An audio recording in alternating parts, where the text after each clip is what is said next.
என்னுடைய நண்பர் சொன்னார், அவங்க அப்பா வந்து ஒரு கிரானிக் ஸ்மோக்கர், செயின் ஸ்மோக்கர். எப்போ பார்த்தாலும் தம் அடிச்சுட்டே இருப்பார். தம்மு பொழுதுனைக்கும் உட்காந்து அடிச்சுட்டு நைட் என்னென்னா அவருக்கு ஒரு நேசல் ட்ராப்ஸ் பக்கத்தில் இருக்கணும்.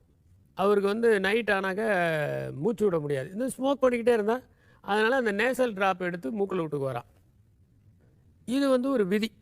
ஒரு நாள் நேசல் ட்ராப்பு தீர்ந்து போச்சு. அப்புறம் என் ஃப்ரெண்டோட தம்பி வந்து ஏதோ ஒரு நேசல் ட்ராப் வச்சுட்டு போயிட்டார். அடுத்த நாள் வந்து எல்லோரும் பார்த்துக்கிட்டு இருக்கும்போது இவங்க அப்பா வெளியே போயிருக்கும்போது ஒரு புது நேசல் ட்ராப் அங்கே வச்சுட்டு, அந்த ஏற்கனவே இருந்தது இல்லையா அப்போ நேசல் ட்ராப்பு கொஞ்சம் இருந்தது இல்லையா, அதை எடுத்து தூக்கி போட்டிருக்காரு குப்பை தொட்டியில். இன்னும் என்னையா நேற்று தான் வாங்கிட்டு வந்து அதை எதுக்கு போடுற அப்படின்னு. சும்மா இருப்பா, அறிவு கட்டத்தனமாக பேசுகிற. பெருசுக்கு நேசல் ட்ராப்பு வேணும் அப்படின்னு சொல்லி நான் என்ன பண்ணேன் தெரியுமா, வெறும் டப்பாவில் தண்ணி ஊற்றி வச்சேன். இப்போ தான் உண்மையான நேசல் ட்ராப் வாங்கிட்டு வந்திருக்கிறேன், இதுதான் உண்மை, அதனால் தண்ணி வேணுமா, அதனால் தூக்கி போட்டேன் அப்படின்ட்டுருக்காரு. ஐயோ பாவி இப்படி பண்ணிட்டியே அப்படின்ட்டுருக்காங்க.